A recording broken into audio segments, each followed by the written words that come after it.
It's Oh.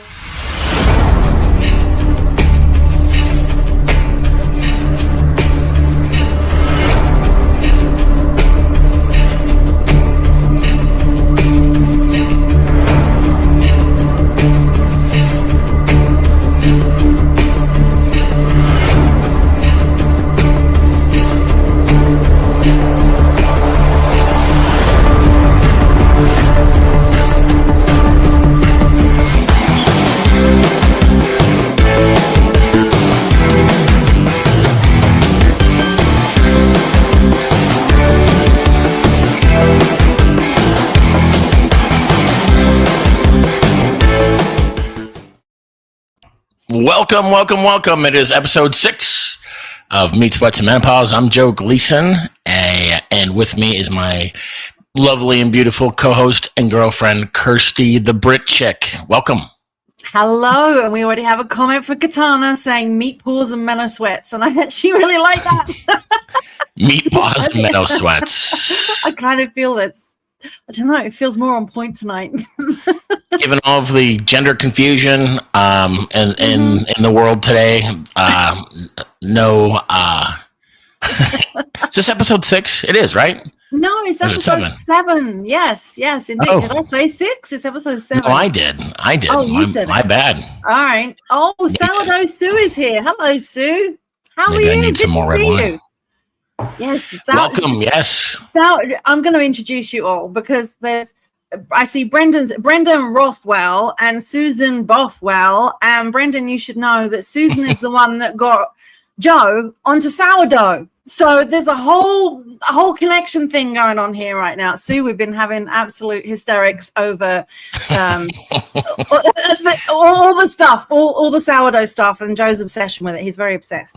So I'm glad you're here. Welcome. 6 is it episode 6 or 7 or 6-7? You're so cool and hip and trendy. Yeah, I still don't even know what that means. I'm like so cool that Brendan, Susan, you have a lot to answer for. Yes. You know what, Brendan? Susan has also she's heard your song that you created, the sourdough song, and the album cover and everything. We showed her everything. So just saying, you're all connected now. It's great. We're in the community.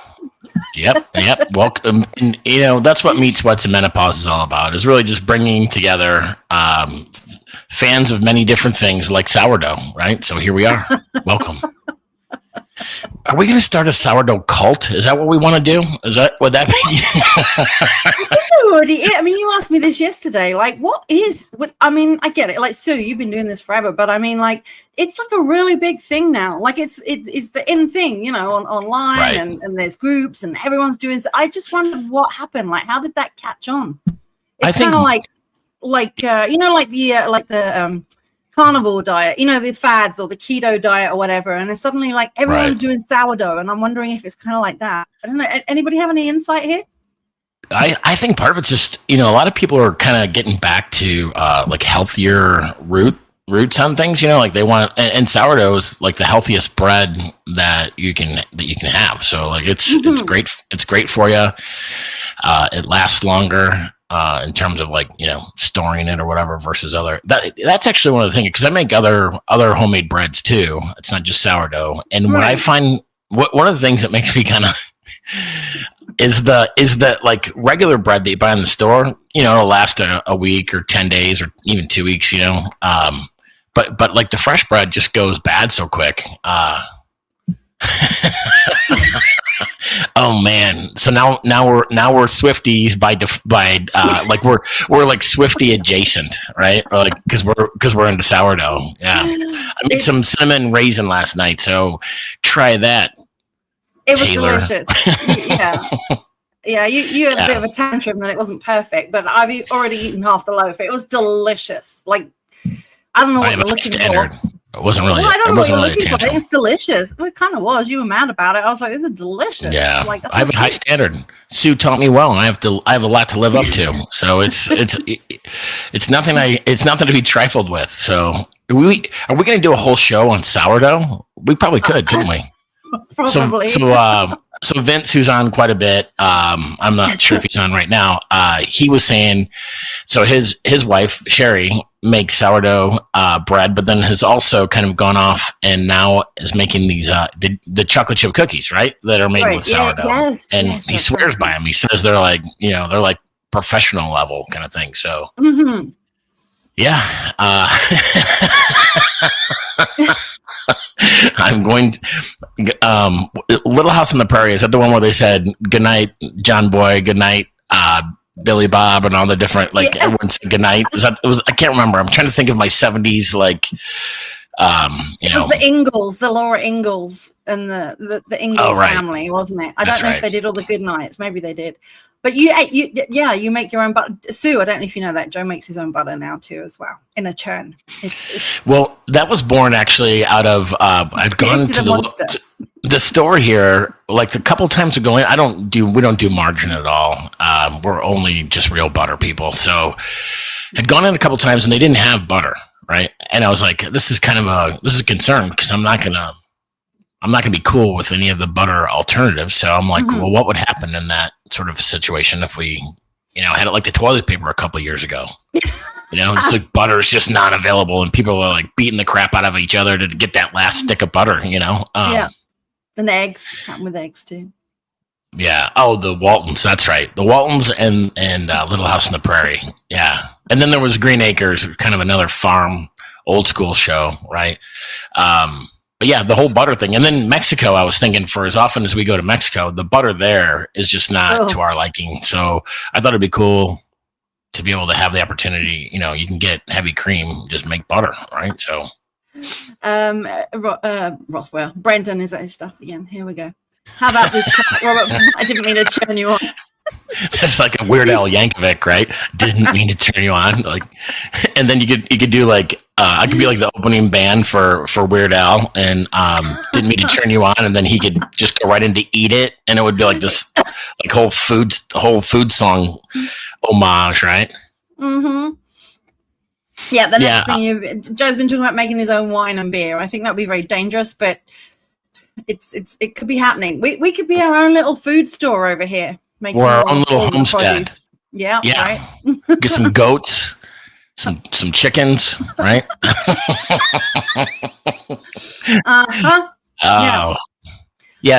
far as making the butter, I just got a little.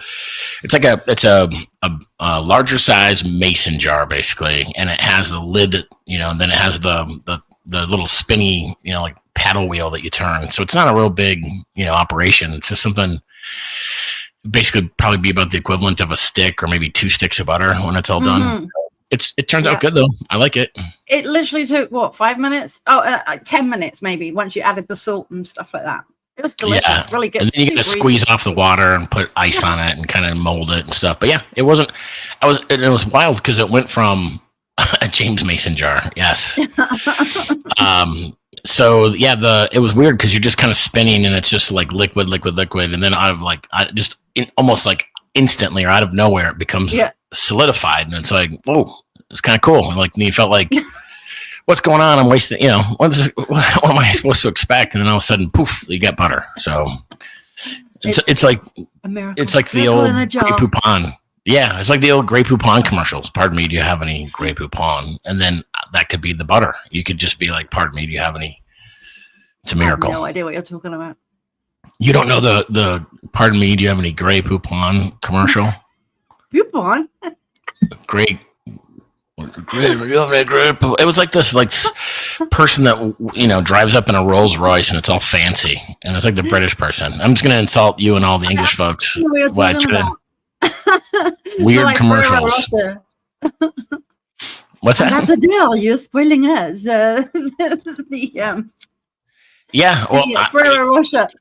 Ferrero Rocher. I don't even know that one. We didn't. If we had that one here, that adverts that we never saw in each other's countries. So right, yeah, I don't know that one, and it's. I probably wouldn't be their target market. Not that I was for Grey Poupon. I wasn't really into fine mustards when I was a kid. In the 80s. So, how much buttermilk do you get compared to butter? It's a good question. I would say probably half of what you put in. I want to say I use 2 pints probably half of it was buttermilk, and the other half Yeah. was the butter. And I'm just going kind of like, I didn't measure it. But then what did we use the buttermilk for? Oh, what did we use the Pancakes. buttermilk for? No, it was the cornbread. Oh, right. Yeah. And it, Great coupon. yeah. Pardon me, do you have any great coupon? Yeah, we should ask who coupons out there, right? Who amongst you? Yeah, buttermilk is it's amazing. It's great. Everything tastes better. It's great. I'm hungry. I'm hungry, and we're having a dinner straight after this. I'm sitting there thinking about food, and it's making me hungry. So Joey, we'll just tell you. I think Joey's watching. So when it's time, we'll just have him go throw the chicken on the grill, right? So. Joey. So texting him, we'll just announce it on here. Yeah, exactly. So speaking of that, Joey cooking dinner. Joey, your son, by the way, if people that didn't know. But adulting. That was going to be our topic today. We've got friends whose daughter is off to get married in a couple of weeks. And so we were thinking about that. And then our own kids who are all sort of at different stages of their lives, doing different things and going through stuff. And I was like, go ahead. I was just going to say, like, having like the whole like learning process of moving out or going away to school or any of those things, right? Like everything, like adulting. And I was like, this is actually a really good topic because there's so many things. It covers so many things. And I was like, there's a lot of people on here that probably have a ton of good advice for anybody that actually wants to listen, or people that are going through it, because we've got everybody. I mean, we've got teenagers watching this, like all the way through to people in their 70s. So I mean, there's a big range of people here who've either got advice or people who made mistakes and found stuff out. So my question to everybody here, if you want to start hounding the comments, is what, like, of all the adulting things that you have done, like from moving out or from, growing up, not being under your parents' wings anymore, or not being at school, like what we call adulting, what are the best things that you've discovered as an adult? What are the worst things? What do you wish you were told? What advice do you have for the younger people? And if you are a younger person, what do you wish you'd known before you found out? I want to know. So start putting all your stuff in the comments and let's have a conversation about this, because there is so much, whether it's like moving out or going on vacation or getting a pet, getting married, having kids, moving in with somebody, getting a job, moving schools or going away to school, or going to the grocery store, even, like anything. Like, what is the biggest surprise that you've had about adulting, or things you wish you would share, wish you knew and would share with us? One of the things that I would say, just from my own experience, not from me, but I owned a tax practice. I owned a tax practice for 10 years. And one of the things that amazed me was that in my clients that would come in were in a retirement community area. So 99% of my clients were retired people, because that's who I marketed to. And it was amazing to me how folks that were in their 60s, 70s, 80s, that when it comes to adulting, that we're just still so confused about taxes, doing their taxes, paying their taxes, who owes, who doesn't. And it really has always been kind of a big, I've always had this feeling that there's certain things that you should learn in school, and we don't get taught a lot of the things that I think would actually be useful. Yes. And finance and taxes and that sort of thing are right in that's what I do for a living. But it just amazes me how and so like even Sue saying here, wish to save more money is that's a good one. And then elderly parents and trying to still treat, that's a tricky one too, right? It's like, when do you become like that whole thing of like the parents letting go and letting the kids be kids, and then when do you let them, like, they're marching into trouble, like, oh, I wouldn't do that, and then they go and do it, and you're like, I wanted to say I told you so, but then it's like they got to learn their lessons, right? I mean, but what she's saying here, I mean, I won't reveal your age, Sue. But you're a grown-ass adult, and so now you're taking care of your elderly parents, I think. and you're saying that they're still treating you as if they're a child. Like your parents always still look at you as if you're a kid, and like you think you know better, you're just a child. And it's like, oh my God, like I've been living in this adult for decades, really? Like you still think I'm 4? Like it's the weirdest thing. I think also is the thing that things don't get talked about until you actually hit them. Not people, like stages of life, you know, like even you think, you know, like you think, oh, okay, teenagers go through puberty, and then you sort of think about like it's like bodily functions and hormones and stuff like that. Is like as you get older, nobody talks about the stuff like past having babies. That's what I realized, like because your parents were at that age and they never really talked about that stuff. And so then when I hit these things, I was like, what the hell is this fresh hell here? Like, why is no one talking about this? Like, people don't reveal stuff. They're all willing to talk about puberty and babies and all those kinds of things. But after that, it's like nobody wants to admit anything. And so you've got all these men and women walking around like with inferiority complexes, thinking there's something wildly wrong with them. And then realizing, you know, that this is everybody and things that people do as they get older. And like, it's just to me, that's the weirdest thing. I wish people would explain more of those things. Maybe we should just reveal them all just to get it going, you know? I don't want to talk about it. Right. Yeah, it's someone here was saying having to get groceries sucks. You're in your 20s, early 20s, and that's your thing is hate having to get groceries. Like what's so awful about it? What do you not like? Tell me. Put it in the comments. Now they got those, like half of them are like, you know, a lot of people just get like the delivery service, you know, with COVID. It sort of gave birth to this whole like you know, everything being delivered, whether it's, you know, fast food dinners or whether it's groceries or any of these things. It's kind of a pivot in what I always like to go see the groceries. I want to pick out my own vegetables and things like that. I don't really want that picked out for me. That's just me, right? You're really fussy though. But you like walking to the store and switching off. Like that's your like it's how you take your rev counter down, right? After a busy day, it's like you wander around. I also just I work from home, so it's, you know, kind of switching from work to home life.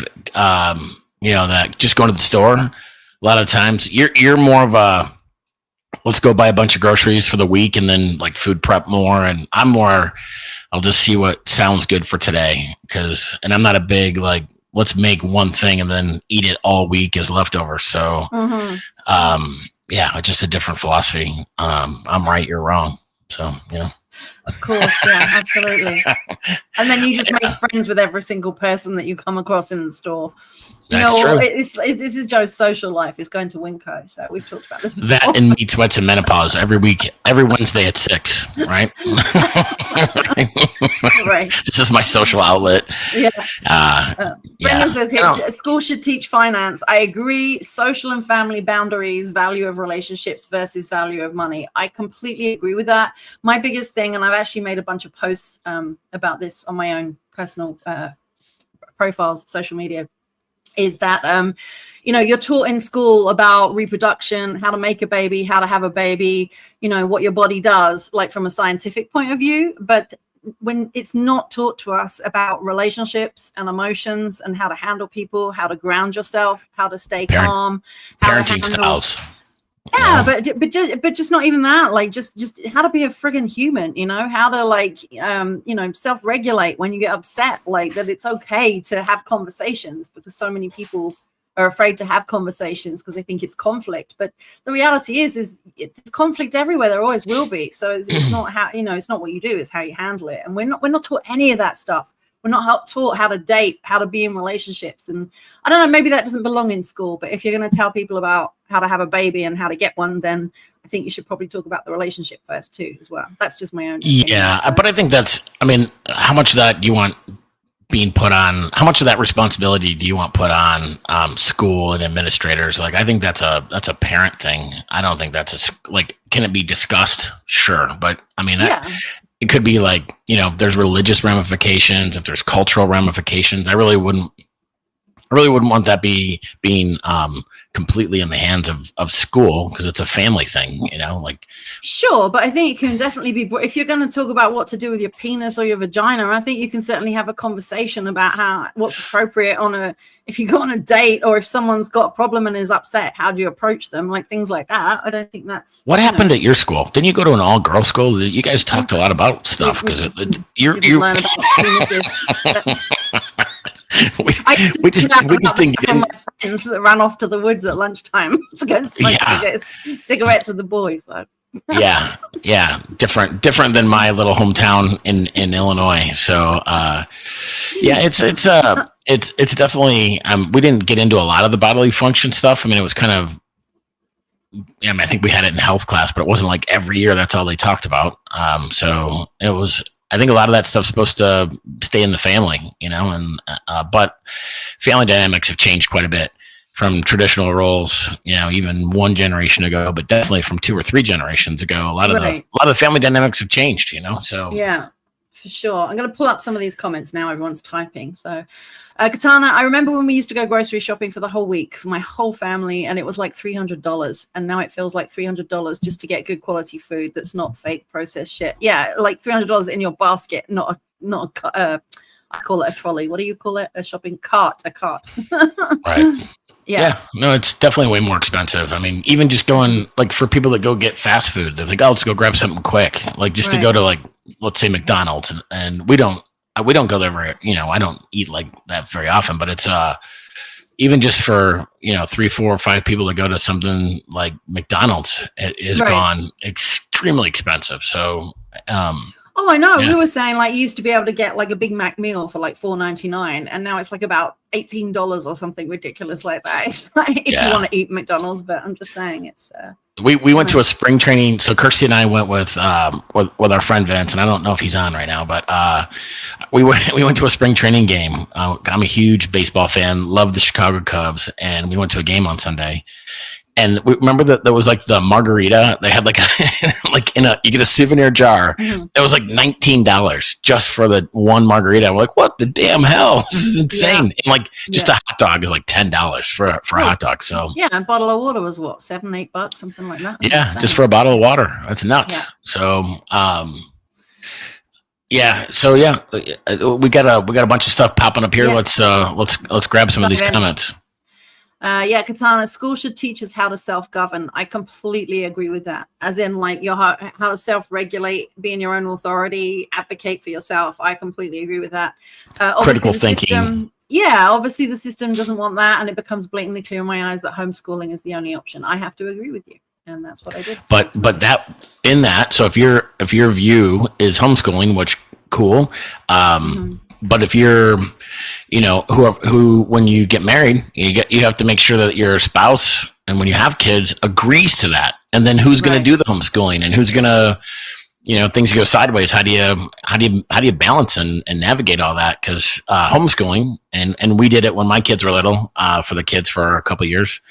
It's a lot of work. And my ex was a school teacher, and so she knew a little bit more about it than I did. But it's a lot of work, which cool. And I think it's if you get like a co-op or a group of people that kind of everyone did some sharing of that responsibility, maybe, or people you trusted that were like-minded, might be a way. But it's that's one of those things you'd have to talk about, right? Like, so if you're like, I'm dead set on homeschooling, which cool, you're entitled to that.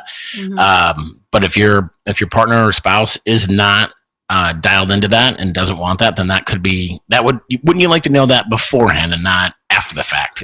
Well, I think it's a massive thing, because I think, having been a parent, you don't actually think about what is really important to you until you produce a child.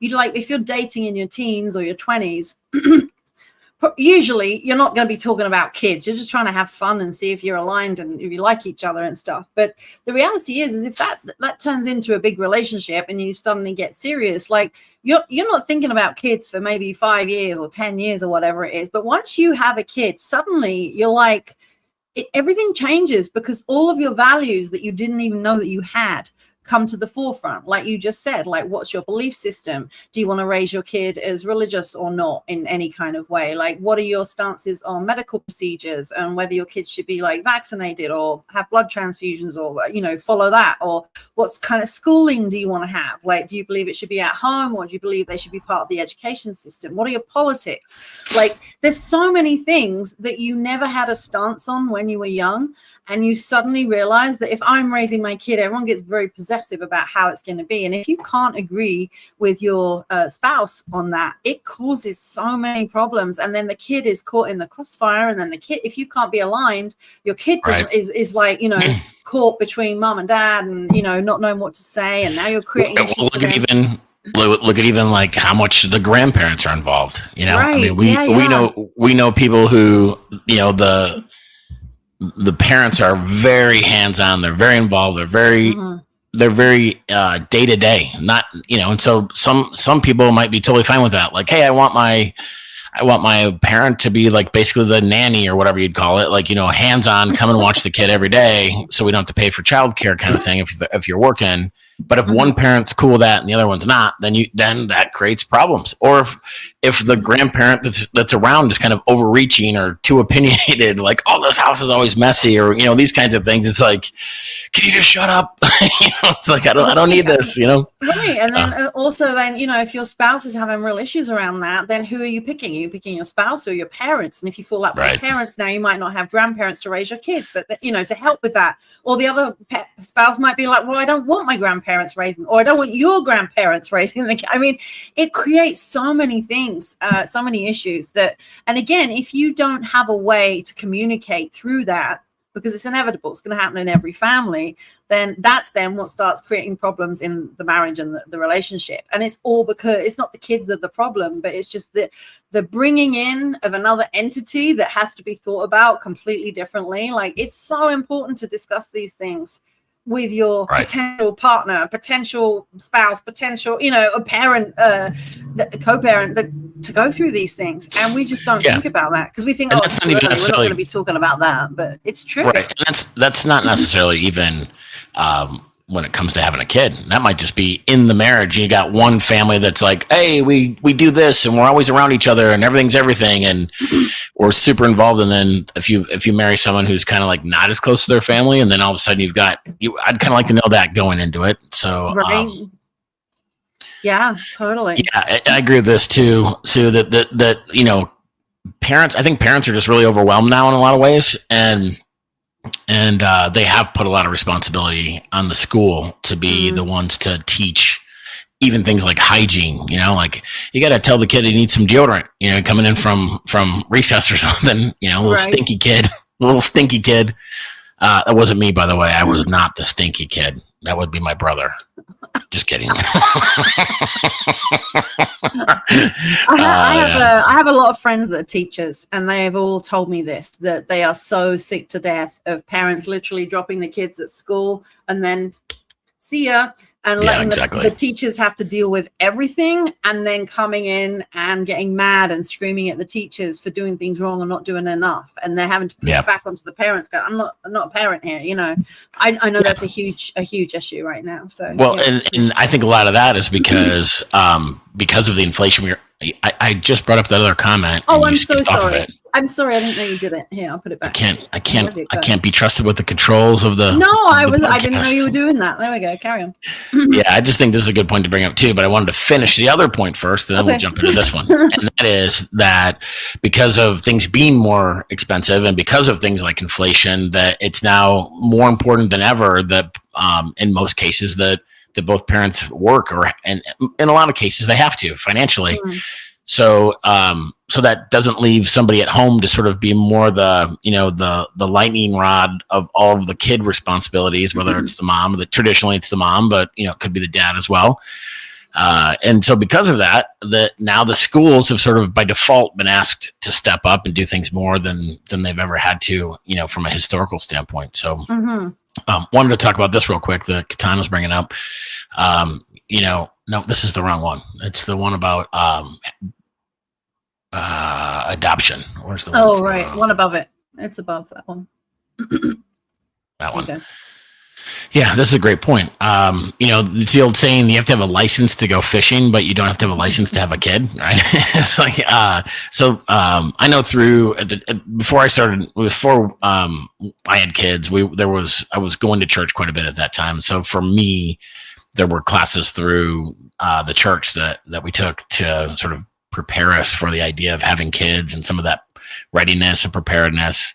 But a lot of folks, there's not really that sort of, hey, do you know what you're signing up for kind of chat. So and then they get into it, and it can get dysfunctional for sure. So but anyway, yeah, I mean, where's the line of government intervention or whoever would be in charge of the authority and that stuff? I'm kind of a independent, like, you leave me alone, I'll leave you alone. So I wouldn't really want someone coming in to authoritate whether I could or couldn't have kids. That's a personal responsibility thing, but unfortunately, some folks don't look at it that way. So sure, I don't think education doesn't need to be telling people what to do. Education is about what we're doing right now, is bringing up a subject and guiding people through a discussion to think about the different points so that they can think for themselves. I mean, that's my stance on all education, is that it should be stimulating people to have ideas and think things through for themselves that they might not have considered before. So having someone facilitate those discussions, I think, is super important. Not, we're going to tell you how it is and you're going to do it. Well, that wasn't my point. Wasn't that, but if it gets to the point where you're having people defer responsibility to a school, my point was more about, like, at what point are people going to say, well, it's our responsibility? It wouldn't surprise me that with half of the country or half the people would be like, yeah, I'd love it if the government would just tell me what to do. There's a lot of people that like that kind of thing. I'm not one of them. So, I mean, depending on who's in government, like whether it's left or right and what their policies are and so on, I mean, that's what's going to determine what's brought up in your classes.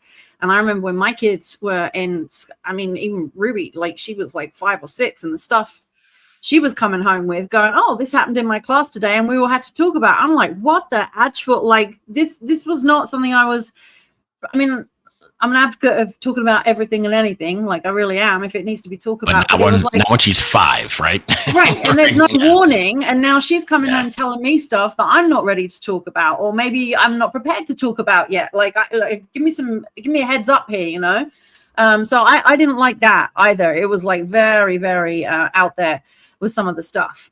Good to talk about everything. I have no issue with that. But like I said, like, when she's coming home and she's got questions and she knows stuff that I'm like, well, that I didn't feel like that was age appropriate at this point. So, I mean, exactly. it is a lot. And a lot of that is obviously forced by government agendas, and depending which government is in, they're going to talk about different things. So absolutely. Back to that point, Brendan, being ready to have a child is a huge step. Agreed. To be mentally prepared for, and despite what school tells us about the biology, that doesn't qualify everyone to be ready. Totally agree. We had to carry a flower. So I think I was maybe sophomore or junior. So let's see, that would be grade 10 or 11, as you guys would say.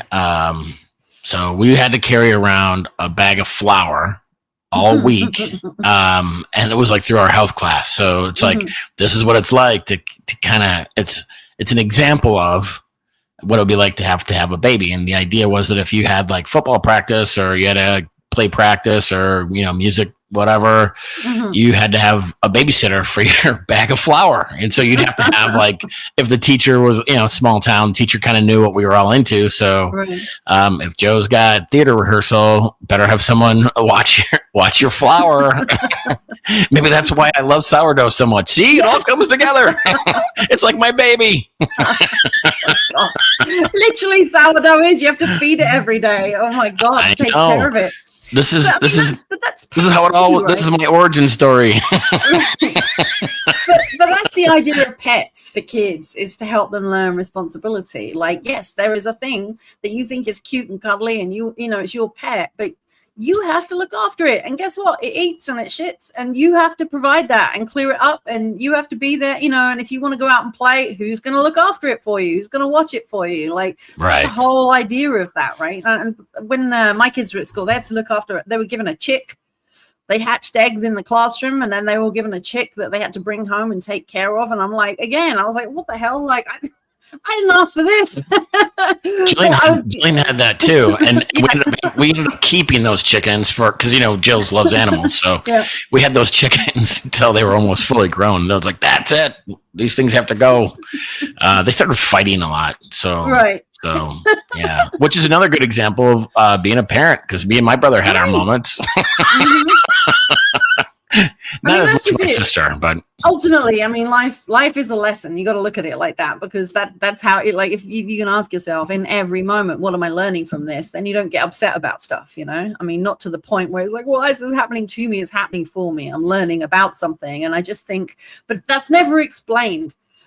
It's just given to you, and you're told things, and things happen.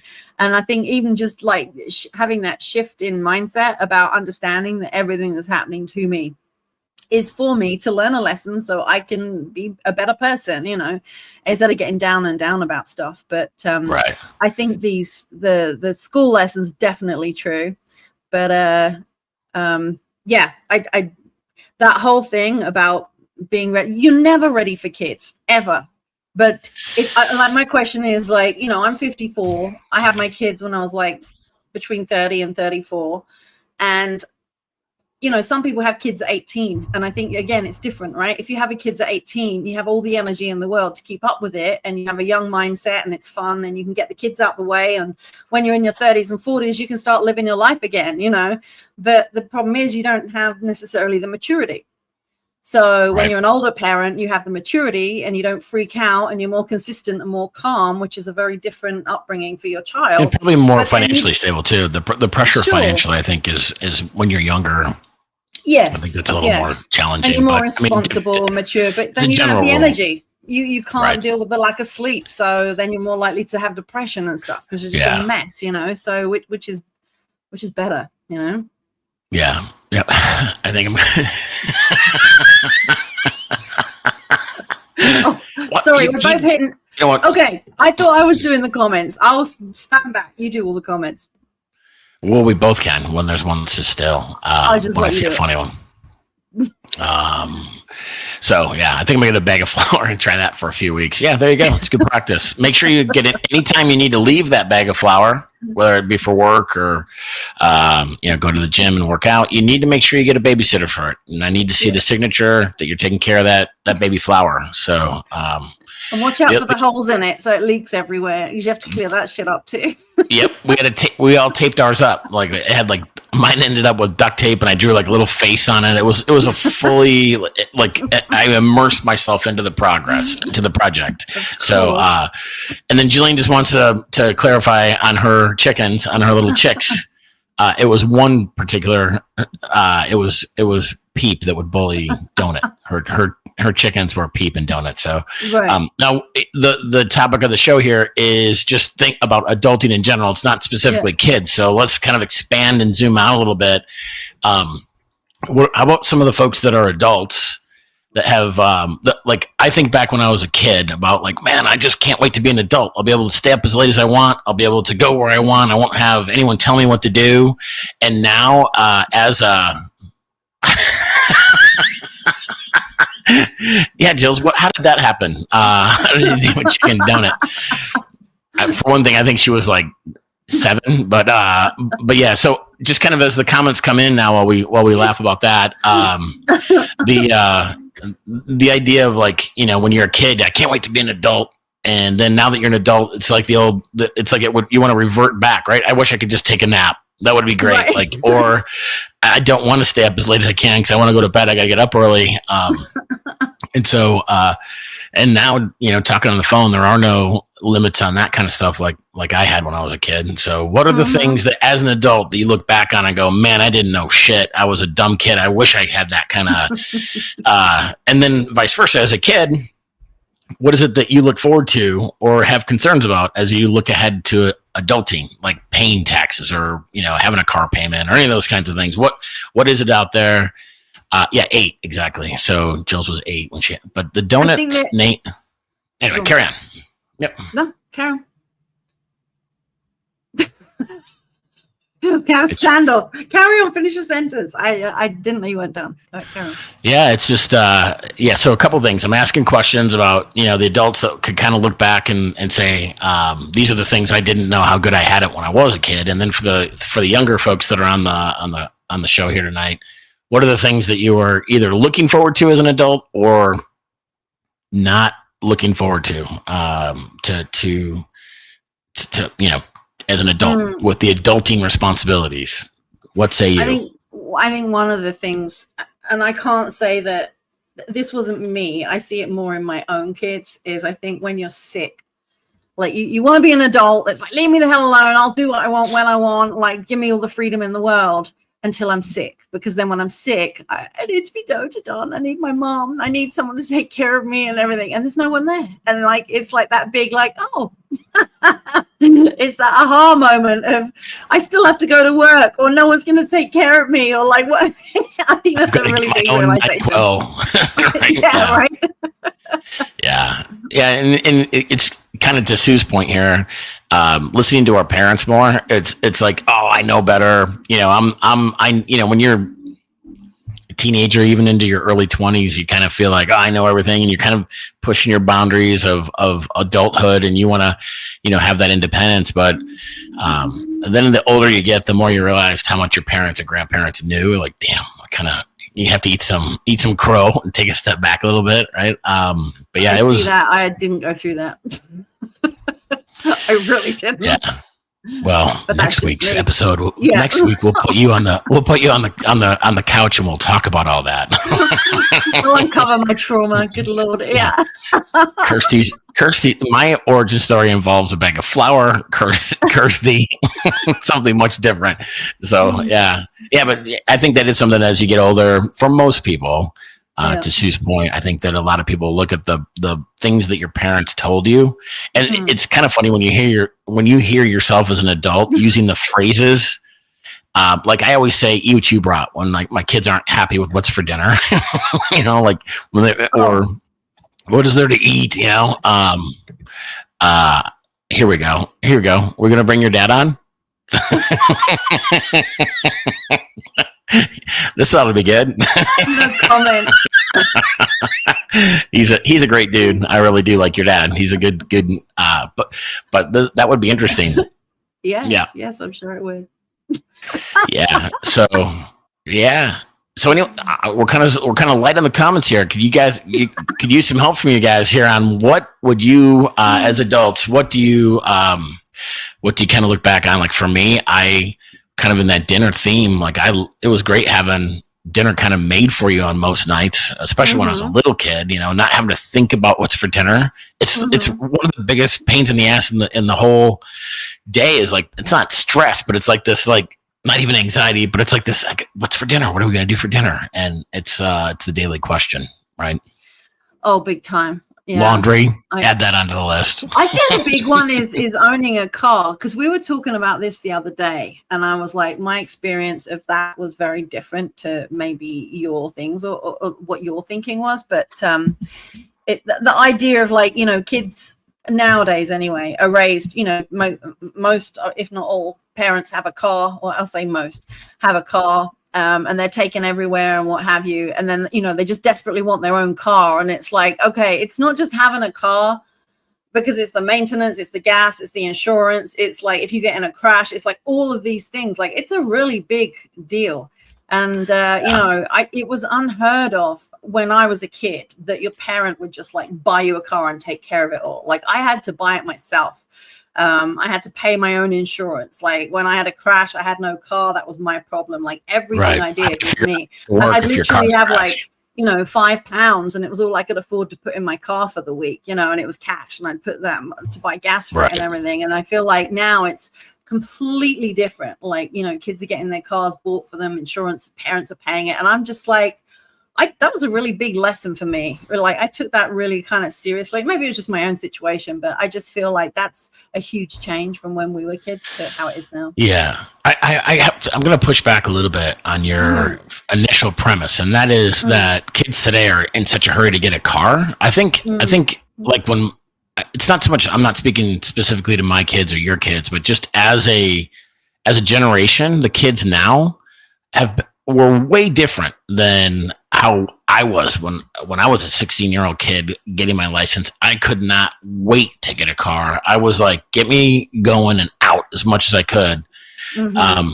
And I know for fellow parents of our generation, a lot of them are saying like, my kids don't really want to drive anymore. They're used to being driven around. They don't, because of their dependence on their phone and needing navigation. They don't know where anything is. Again, this isn't my kids or your kids specifically. It's just as a generation. It's kind of that's cool. Robert saying his daughter wants a Fiat. So, and I'll give Jenna or Jillian, sorry, Jills. I'll give Jills a shout out too. She's got a manual transmission. That's another thing these poor kids today just don't have access to like we did. How fun were they to drive, right? So yeah, when Gabby gets going, we might have one that depending on what Jill's next car is, we might have one available, Robert. Jill's is like, no, we're never selling that, right? So, yeah, it's just it's a different era on driving. They don't get to drive manuals, and a lot of kids of this generation just don't really care to drive at all. So, well, yeah, you're right. I think because especially since the pandemic, so like 2000, everyone just got used to staying home and being online, and no one goes out. Like that's a huge thing. Like we've talked about this before. You know, like we didn't have cell phones. We didn't have cars. Like it's like if you wanted to see your friends, you literally had to leave the house, find your way to their house, either by getting a ride or getting a bus or walking or jumping on your bike or whatever. And you had to go knock on the door and see if they were there because you didn't even know because you weren't allowed to use the phone because it was too expensive. So, and you just see bikes piled up outside people's houses and you knew that that's where everyone was. And you couldn't call home unless you're in a public telephone box with coins. You had to have the right coins and you had to make sure the phone actually worked because it had been vandalized. And if you didn't know the number because you didn't have a cell phone, you couldn't look it up. You'd have to look it up in the phone book. It was just your town had phone booths? Yeah. You guys must have lived in a rich neighborhood. We didn't even have those. Did you? Well, how did you didn't have phones at all? I don't remember any. Well, I'm sure there were, but I lived in a small town. There weren't a lot of public. We would use the parents' phone. You know, if you're at somebody's house, you just would say, "Hey, can I call my mom?" And I knew everyone's phone number. Like, I don't know anyone's phone number anymore. No, I know. I don't even know yours. I just don't know yours either. It just dials you. This is terrible. I don't know yours. I don't know my kids. But I could tell you, Mr. and Mrs. Cremens back in Byron, Illinois. I could tell you their phone number right now. It's funny. I think out of all my friends, the only one that I have memorized is Vince because he has the same number he had before we had all the address books. I know my brothers because same thing. So I still remember my phone numbers now from when I was a kid, but I just don't know the numbers like now. Yeah, I don't know anyone's number. Yeah, Dan. This is similar to my home. Dan and I both grew up in small towns, so this is kind of. I think we maybe had one or two around town. Maybe the grocery store had one, and probably a gas station. But we only had one stoplight. Mine. Up until the very end, like when I was in high school, right the very end of me living there, we got a second stoplight, and that made front page news of our little newspaper. So that's the kind of town that I'm from. But yeah, we did this sort of thing too, Katana. We played car tag, and we did all kinds of silly, goofy things that when we do the after hours show, I can disclose. No, just kidding. One stoplight. Yep, that's my hometown. One stoplight, and when it got its second stoplight, it was big news. Now there's three, and the town has really just exploded. The population. It was a boom in population. We've got three of the stoplights there now. So yeah, is this true? Kirsty, yes. Oh boy, see, I'm glad my little dinky hometown didn't have phone boxes or phone booths because my town, I don't know how many people there were in my town, but I know you were very rural, but I mean I didn't live in a big town. I wasn't living in London or anything, so you know there was usually a couple in the town part where the shops and things were like that. And that was it, kind of thing. Yeah, one of my buddies from college, he came out and visited my hometown once, and he grew up in the Chicago suburbs. So it was like one town kind of like went right into the next one, into the next one, into the next one. They were all, you never left suburbia. Well, there's no like rural areas. And so I remember he was out in my hometown. He's like, "What town are we in right now?" I'm like, "We're not in the town. We're just out in the country." This is just, out in the middle of nowhere. And something to be said for that, Dan had 2 stoplights, and that's probably what you live in. He's in a bigger city than you. He's a city slicker. He had 2 stoplights, right? That's funny. Kirsty was big city. I really wasn't. I was in suburbia. Didn't live in London until I was in my early 20s. I moved to London, but before that, I was in suburbia, and I was born in a town called Suffolk, in an eye hospital. It was like very small. Few like it's bigger now. I think it's grown, but yeah, I grew up in Suffolk, Norfolk. So it was very small, very country bumpkin, like, a corner store, a couple of other stores, and then that was it. It was just like, I would ask you to tell me how many people live there, but I'm going to guess that you probably don't know. Clearly not. No, I can Google it. I'll Google it, shall I? Okay, go ahead. My hometown when I lived there was 2,000 people, and so we were the big city, and pretty cool. And Robert can relate because he grew up in a small town too. He grew up in in South LA, so yeah, he had it just the same as me, right? Robert, we gotta go visit there, man. It'll be fun. I gotta go check out your old stomping grounds. We're gonna go back where Dan grew up too. And then we'll go back. We should do this. Everyone should visit each other's hometown. So, Kirsty, you got to get back and see your town, right? Well, I just looked it up. When I was born, there was 1,500 people there. Well. And then there was 2,200 over time by 2021. Similar. So by 2021, there was over 2,200. So small town. Your population boom happened after ours, so you probably can relate to the stoplight thing then, huh? I was very little though. I don't remember that. I was a tiny toddler then. Where I grew up was cool. I was just gonna say, did you know that Brendan was born there? Where? Look at the comment. I'll go to Kirsty's hometown. No, hang on. That's no. Look at the one I pulled up here. Born in a hospital, small place. Don't blink or you'll miss it. Yeah, I know you're full of it. Is that true? That was always the joke. Yeah, Were you born in that hospital, Brendan, or are you just messing with us? No, he wasn't. He was talking about me. I said it was called the Eye Hospital, as in eye in the place, EYE. But the joke is, it was an eye hospital when I was born. Sometimes the British humor gets lost on me. I know. Yeah.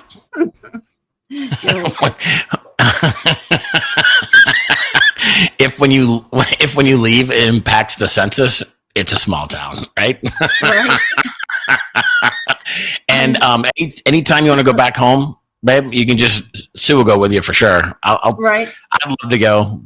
So we should show them some sourdough. Get them serious about sourdough in the town of So let's do this. I'm just seeing where I grew up, what the population was. Okay, so where I kind of called out by Katana. Katana's calling me out. Here it is. Here it is. Come on. About what? About me missing the British humor. Yeah, you're on your phone. See, this is I know, because I'm looking up populations. Look how addicted we are to our phones. We can't even get off our phone when we're on a podcast. You need statistics. you get mad at me because I don't know numbers or dates or anything. So I'm looking it up for you. I am not angry, nor have I ever been. I just teach their own. Written off as a business expense. Exactly. We were going to go to England and show them how to make sourdough, U.S. style. Take the starter, get it through. Got to get it through the airport security. Yeah, that'll be the challenge, right? Sue, see, you keep them wanting more is what you do. Like you say, I'll make you sourdough, and then you drag it out for over a week, and then you get people that are just Sorry, I will get the sourdough over. I've got two for you guys that I will be making, the cheddar jalapeno and the regular one. So Angelica, stand by. The sourdough is it's happening. See what Sue said, take the dehydrated starter. That's the one where you spread it onto a sheet, right? And then you get flakes. It dries out and it's flakes, and you put the flakes in a jar, and then you like add water to it again. I sent you a link about that. Yeah, that's a really good idea, Sue. We should have done that for Ruby when she left. Oh, yeah. Yeah, we should have. Because we were like, okay, Next time. you take 100 ml on the plane, or, like toothpaste or whatever it is. We were like, oh, she's not going to be able to take that. I didn't think about that. That's a really good idea. Yes. Sourdough promises. No, this is happening. I had to kind of knock the rust off. It'd been a couple weeks since I had made sourdough, so I had to get it going again last night here. But I feel like I'm ready. I feel like I'm ready to do this and honor my commitments and make the two sourdoughs. No, I got it. I got it for you guys. You're good. So, and Dan, he just I'll get you some sourdough too, because he likes food. So he just finished a 72-hour water fast. So I'll get Dan some sourdough for all my friends. Right. So speaking of, that's something that we have to do again soon. Who's up? Anybody else want to do it? Anyone want to join us in the 3-day misery? Yeah. So, has anyone else done a 72-hour water fast before? Kirsty and I did it in early December. It was awesome, and look forward to doing it again. Yeah. Dan will take 2. I got you. Robert's got to go. Robert first, though, because I promised to them, almost 2 weeks ago. Wait, maybe it was 2 weeks ago, because it was on his birthday, on Robert's birthday. I said I would make him some. Yeah. And for Angelica. Yeah. So I'll definitely do that for you guys. Yes. Yeah. So Bud Light. Pretty much. Yeah, that's pretty much it. Yeah. There you go. That's funny. Oh yeah, there are some health challenges with, or you have to be mindful of that for sure. Yeah. So sourdough has crept into this episode of the podcast. It's a theme. Yeah. I do. I think it's. I have a question for everybody. Okay. We were talking that it always seems that as we get closer to 7 o'clock, everybody starts appearing. And I'm wondering, is it just better to start at 7 o'clock with MST? Is it better to start at 7? Is that a better time for people? 7 to 8? We know we've got people on the East Coast that tune in, and so that could make it difficult. So when the clocks change, it's going to be what, 10 for them? 10 till 11? Yeah, if we start at 7 our time, since we don't change times, when everyone springs forward an hour, it's going to be 2 hours ahead for Central, and then 3 hours ahead for Eastern. So, we're just trying to find a time that fits for everyone. We're cool with either one. We make it work, but we like or maybe it just takes us an hour to get up to altitude where we're actually saying something that people care about. I don't know. It could be that too. It's like we're just dragging it out. Yeah, right. I'm not looking forward to the time change. I personally prefer, because right now we're the same time zone as your kids and family up in Canada, and everyone up there. And then we're only an hour behind the folks in the Midwest. I like that. And then a lot of my business dealings are East Coast, so I don't like being 3 hours behind a lot of the folks that support me in my biz. So it just makes coordinating and connecting harder. So I somewhere in the middle, maybe. So like 6:30. 6. So then it's 6, 7, 6:30. Somebody's gonna have to explain that to me. I don't know where that whole 6, 7 thing. I am a Gen Xer on the wrong side of the digital divide. I don't know what all that stuff is. So yeah, very cool. Yeah, so it's 6, 7, 6, 7. He probably knows what it is. You're pretty cool and hip on all the latest, Brendan. So can you explain it to us? Yeah. Yeah. Anyway, so let us know. For next week, we'll be back at 6. He can't. All right, cool. He's gonna, or he's playing. He's playing. You keep taking this comment away. I keep putting it on there, and you keep getting. No, it's gone. Here we go. This one. Before next week, we'll figure out who's gonna be in charge of the comments. It's got to keep them going.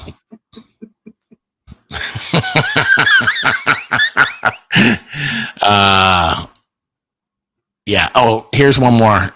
Hey, Robert. Thomas has got something he wants you to know. High proof liquor. Come on, Robert. So it hurts less. Not Bud Light for that 72-hour fast. We got to do something with a little more oomph, right? Yeah. Robert's like, I'm your Uncle Barry.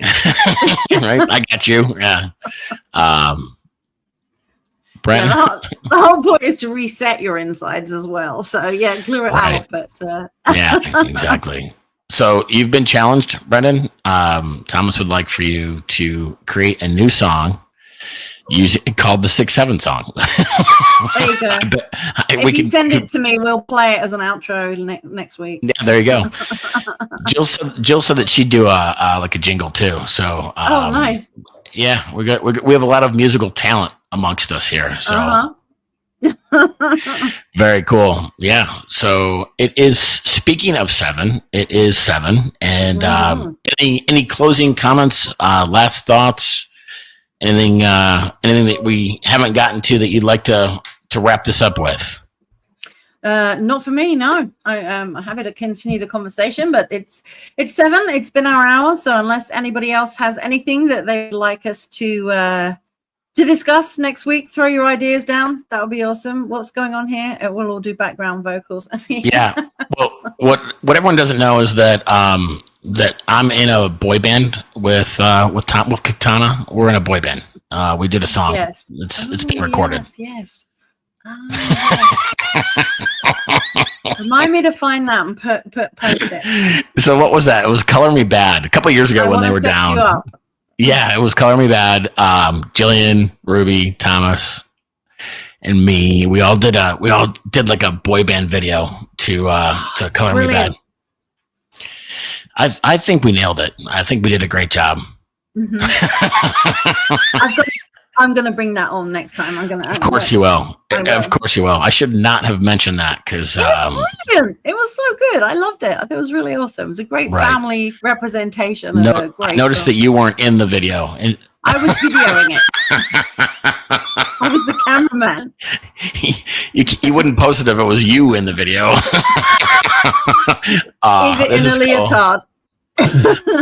Oh, hey, listen, we didn't get up to 100 viewers, so there will be no such shenanigans until we get that 100 viewer mark. Then I will put on the ice skating shirt to clarify the deal, just so everyone knows. And this is pretty cool. The boy band video that we made a couple years ago is Thomas's grandma's favorite video. She couldn't be prouder. Me too. I think it was brilliant. I had it up on my Facebook as my main profile video for the longest time. I thought it was awesome. Yeah. I'm just waiting for the remake that hasn't surfaced yet. So, well, I guess there's always something to look forward to that way. Then, right? You got right. You got to keep them wanting more, as they say, right? So, yes, there it is. Yes. Well, so with that, I think I don't have anything more to bring in. This was a fun week. Good topics, great conversation. Love the banter. Thank you everyone for joining us. It always is fun to connect with everyone. Wish we could all see you live more often and get together. But this is our way of just kind of having some fun and sharing hashtag banter. Yep, that's exactly what this is, banter. So thank you everyone. Hashtag banter. Thank you everyone for joining us, and we look forward to same bat time, same bat channel next week. And thanks for joining us. Hopefully you're back in weeks to come. So look forward to it. And if anyone wants any kind of sourdough lessons or any take that journey, then connect with us, and we'll connect you with Sue. So she does a great job. And anyway, so everyone, thank you very much, and see you next week. You want to take us out, Kirsty? Sayonara. Bye-bye.